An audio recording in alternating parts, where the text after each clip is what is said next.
the platform that I'm using. So we are just going to have to scroll to my LinkedIn and look at them there, which means there will be probably a little bit of a lag, but it's okay.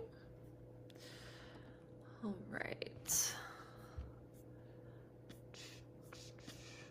Let's see. Click to join. All right. According to LinkedIn, the live has not started yet. So just get situated here. Okay. We are on. It has been a long, busy week. I don't know what it is, but I don't know. Maybe it's the full moon. I believe in that. The full moon energy, because it has just felt very long, I guess in a good way. I feel like I've had a very untraditional week this week than compared to what I normally do. So I guess that's good, but I am ready for the weekend. We are actually going camping this weekend, so I'm excited to just be disconnected, out in the woods with friends. Hopefully, not too hot because Arizona is like 106 right now. But we're going up north, so hopefully it'll be a little bit cooler up there. But I always get the best sleep like of my life when I am camping, so I am looking forward to that because I feel like my body has just been feeling a little worn down this week. I don't know if it's like sleep, probably workouts. I feel like I've been going pretty hard with my workouts, but anyways, what is everyone drinking today? I have my coffee here. I haven't taken the first sip yet. I was like, I have to wait. I feel like that's all part of it, you know, like the Friday grind. The whole idea is that it's centered around a coffee chat. So I'm like, I can't take a sip before I go live. Mm, mm. I've been making a homemade coconut cream syrup. So you basically take a can of coconut milk and then 1 cup water, 1 cup sugar, and you just like boil it on the stove for like around 10 minutes and you use it with your coffee, and it's just like it perfectly balances out the espresso. Like it's not really sweet at all, even though it has a whole cup of sugar in it. It just like balances out the espresso really well. So highly recommend that if you like creating lattes and like homemade syrups and stuff. It's really good. It's definitely the drink of the summer in our house.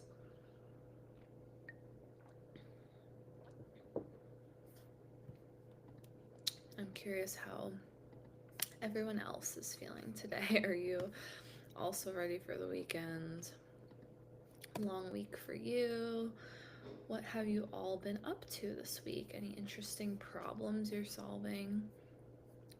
Today we're going to be talking about data myths, so like common things that people think about data that, quite frankly, I don't think are true.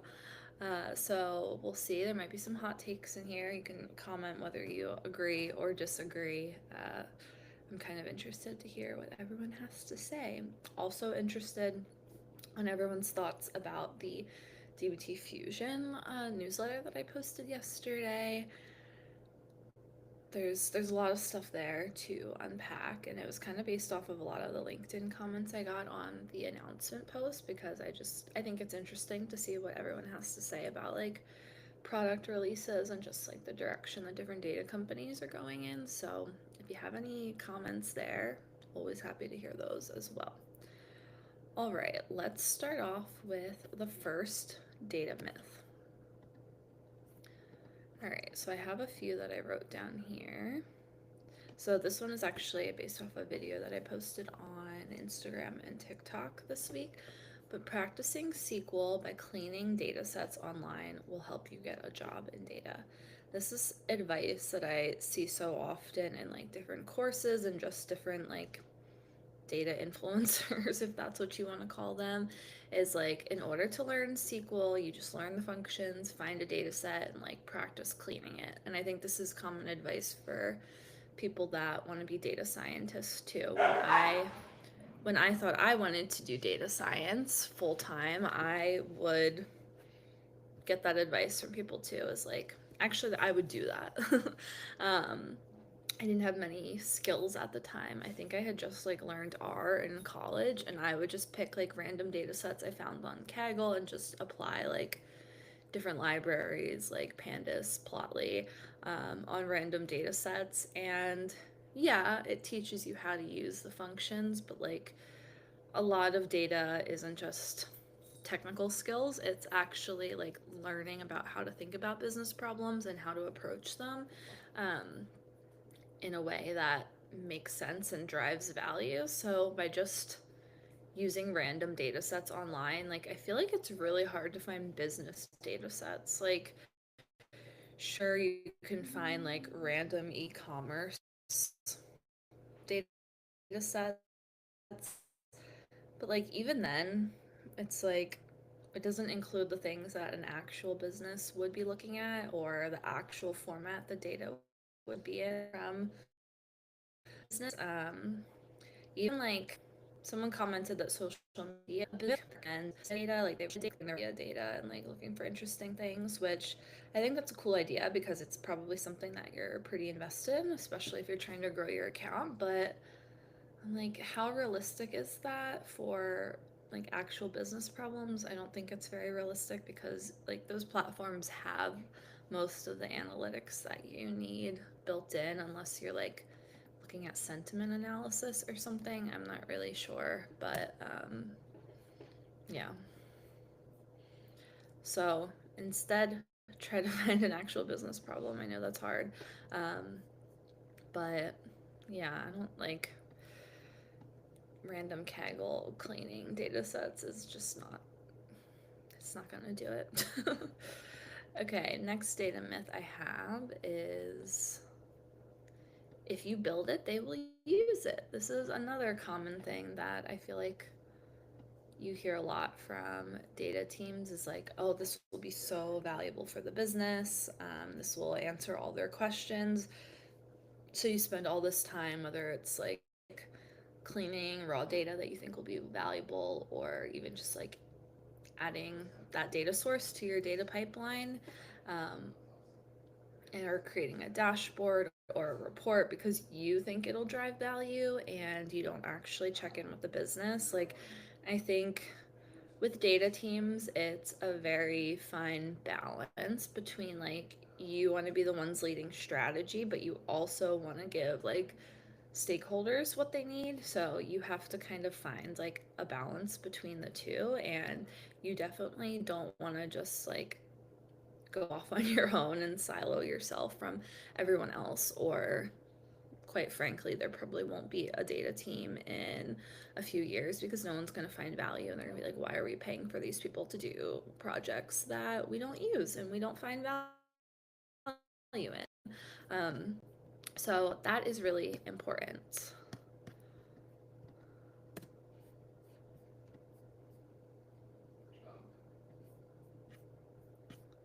All right, looks like we have. So, some advice for this is like paying attention to the ad hoc requests that you get. I don't necessarily believe in answering all ad hoc requests, but if you see a pattern in requests, that's usually or something like keeps coming up over and over again, that's usually a good sign that that is something that's worth working on. And that's a really good way to kind of like decide like, hey, which data sources need to be added, what data models should I start building, what dashboard should be prioritized. Yeah.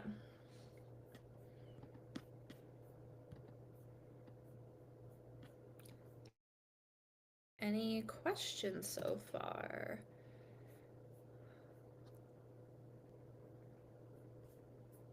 It's a quiet live stream today. Um, yeah, I feel like everyone's probably, I don't know, it's like the first week of summer and, just, I get it. I get it.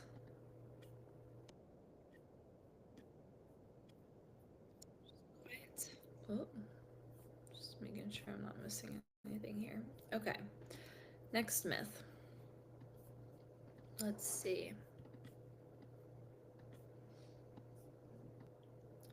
Data teams work in isolation. So, data teams are supposed to be like the center of the business. In my last role, the data team was actually part of operations, and I feel like that's pretty common for smaller companies or when companies are just building out data, because just like operations, which is like HR, finance, recruiting, they serve every part of the business. They talk to every team within the company, and that is like data. Data is serving finance, product, engineering, marketing, growth. Like you really are central to everyone. And it's really important that you talk with the teams again, like you are, it's this fine balance because you are technically like a service provider in a way, but a lot of companies don't know what they need in terms of data, and their idea of a data team is probably different than how it should be. I think a lot of companies just want data people to answer all of their questions and give them what they need when they need it. But a lot of times it doesn't work like that. And it shouldn't work like that because data teams should really be the one driving strategic decisions, and they really should be the ones that are kind of changing the way the rest of the business looks at data, because chances are the rest of the business isn't using data in the most optimal way. Like they're using it for just one-off results, whereas data should really be embedded in everything and driving how you're thinking about every problem.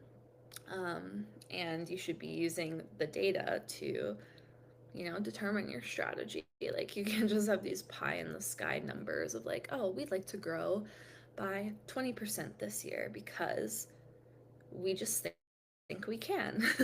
Like, no, you should be looking at what your data is telling you and then making a goal based off of a bunch of different factors. Unfortunately, I don't know how many data teams actually work like that. If your data team is like, if your company is very data driven and like you are very impressed by how your stakeholders and executives view data and handle data, I'd be very curious to know what company you work for and just like what the culture is like, because I think every company that I've worked with kind of has a not outdated view of data, but it's not how it should be. Yeah. All right. Next myth. Technical skills are the most important thing to master working in data. So, of course, like technical skills are hard to master and they do really matter. Um, but it's not the only thing. It's not, definitely not. It's really important that you understand how to talk to the business and how to like just describe technical things in ways that people care about. Like a lot of times I find that super technical people, they'll just kind of like over explain to a stakeholder, and it's like the stakeholder's probably zoning out. It's probably a waste of both of your time to do that. You need to communicate in a way where that makes them like want to care. One, that they understand, and two, that they care. Like if you're describing some like technical problem that like is going completely over their head, like they're not going to care about that, but you need to reframe it in a way that like, oh, okay, that makes a lot of sense. Like I guess like a data quality issue, for example. um Instead of describing all of the intricacies of like what's wrong with the data, like you can just say this problem is making it so that these insights you get are going to be wrong. Something like that. Obviously, that's like oversimplification, but yeah, reframing everything. Like, you always have to have your audience in mind. Like, obviously, you can be more technical with other data people or engineers, but like, yeah, when talking to business people, it doesn't make sense to be overly technical, or I feel like it just, I don't want to say, I'm trying to figure out how to word this.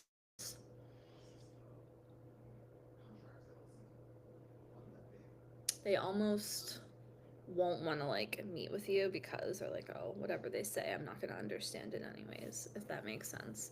Um, yeah, you just have to always have your audience in mind. That's a big thing, especially with analytics engineering. I think data engineering, it's maybe a little bit different because you don't talk as much with the business, but like analytics engineers, like they're truly bridging the gap between business and data. So that's really important. All right, next data myth. Do. You need to have a computer science or math degree to work in data. So I went to school for, oh, okay. I see some questions. Trying to convey that you're on top of the problem so they don't really need to understand what's going on. Yes, that is a great point.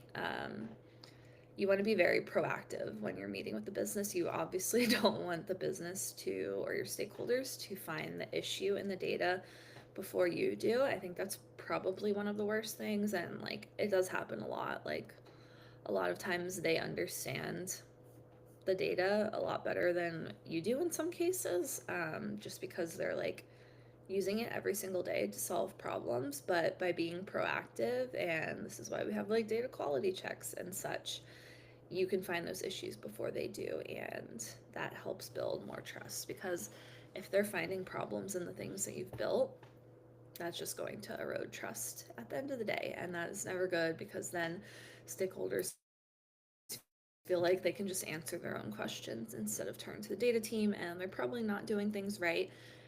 And I find when stakeholders catch more of your problems or catch like quality issues in the dashboard, reports, whatever, it's usually because the analytics engineer didn't take the time to fully understand the problem that they were facing and like working with the business to understand how the processes work. So that's another reason why it's important to just do all that work up front, take a little bit longer, because it's just going to end up creating a better product and keeping trust with your stakeholders.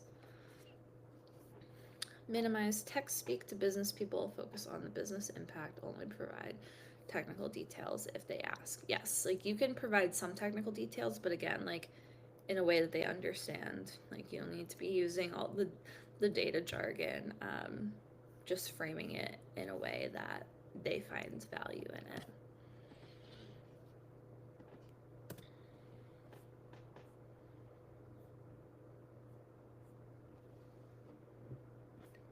Okay.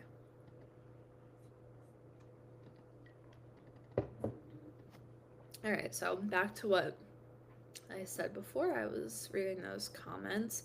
You need to have a computer science or math degree to work in data. So I went to school for mathematical finance and marketing. So technically kind of a math degree.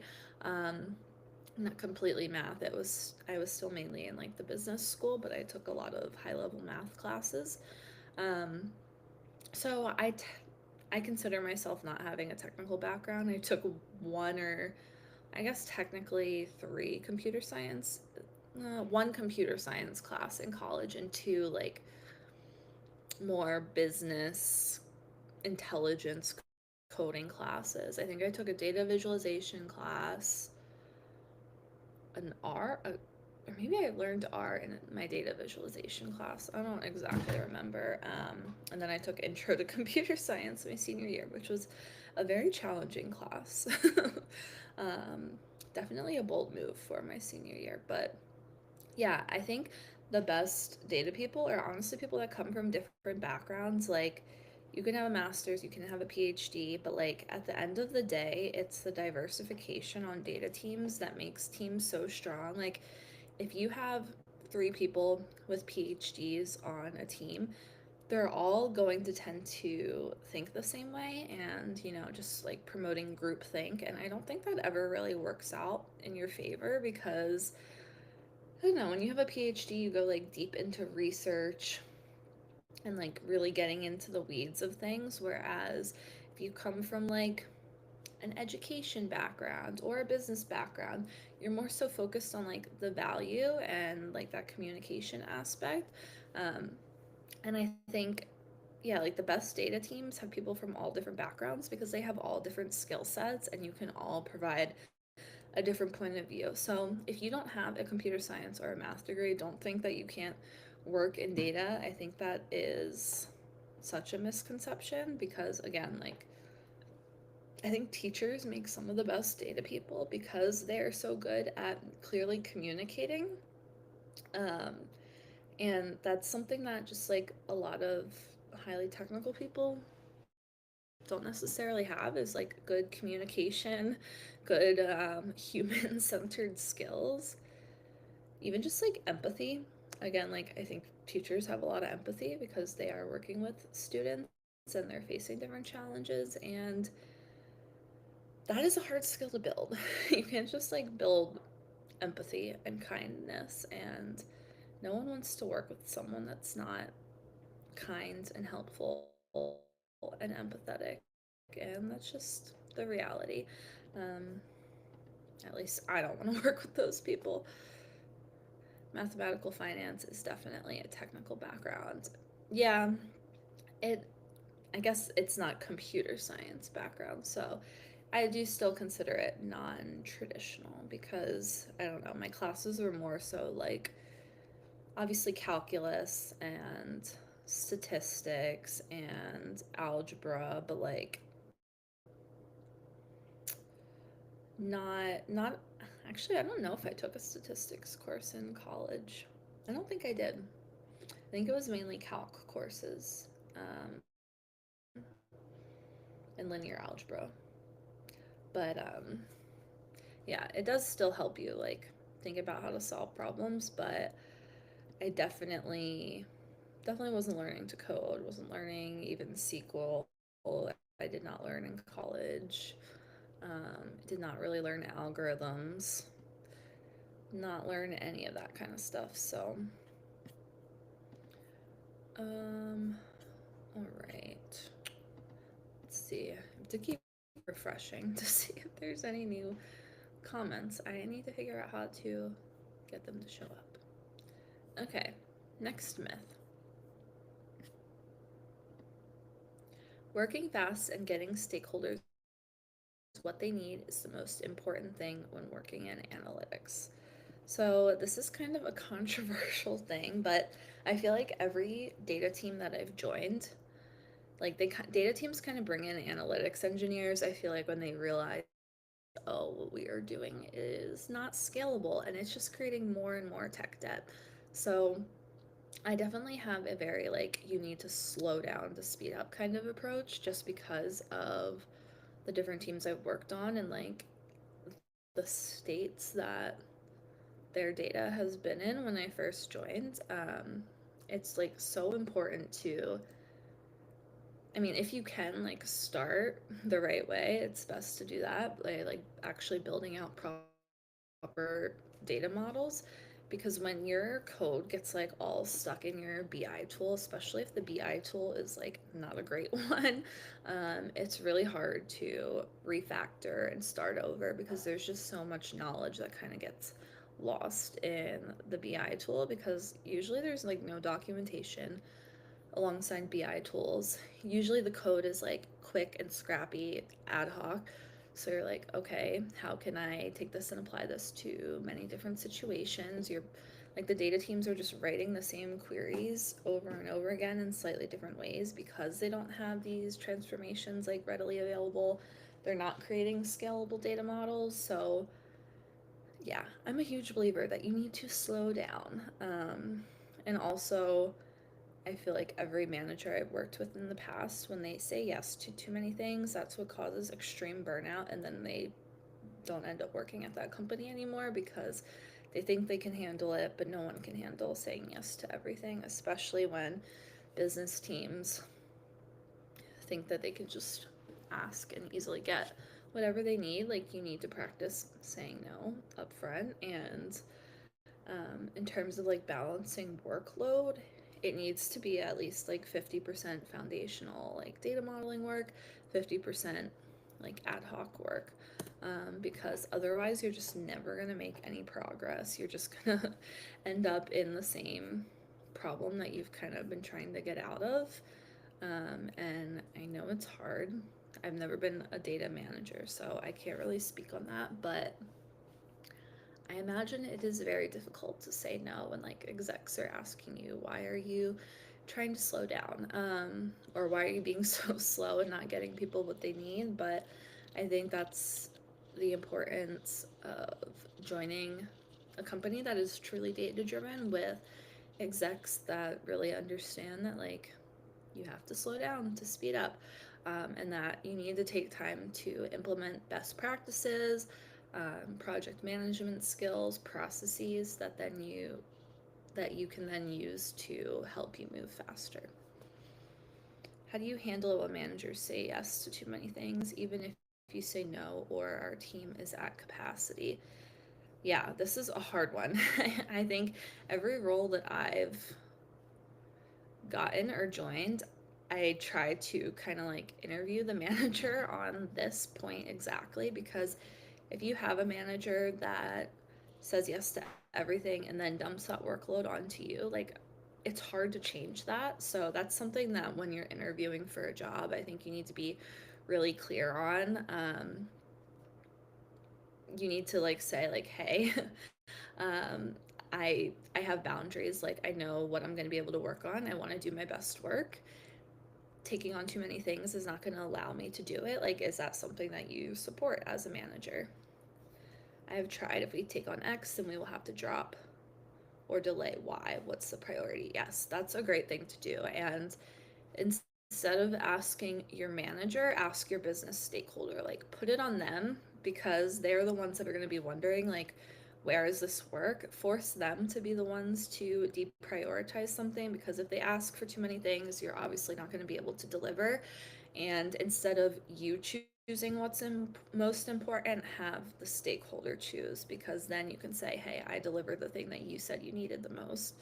And it's harder for them to push back on that or say, well, actually, I needed the other thing most. So being clear about like, if I take on this thing, then I'm not going to be able to do this, or it's going to be delayed another month. Like, what is truly top priority for you?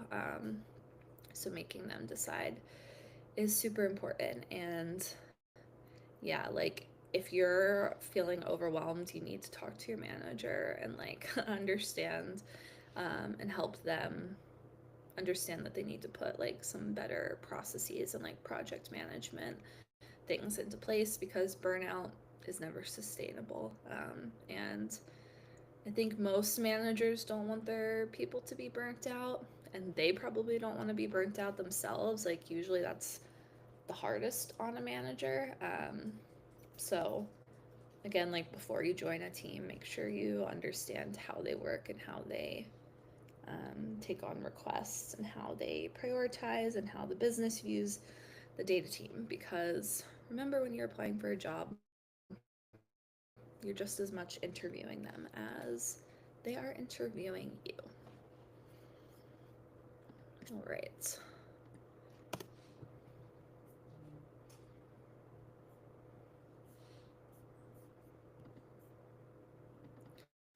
And then I have one last myth. AI will replace data analysts. So this kind of goes back to talking about business needs and being a good human that can communicate with other humans and have empathy and be kindness. And I think if you are good at those skills, you will never be replaced by AI, because AI can replace a lot of the technical skills, but it can't replace the communication with the business and the understanding and the translating needs into technical solutions. So that is the thing to keep in mind. That is the skill to focus on if you do not want to be replaced.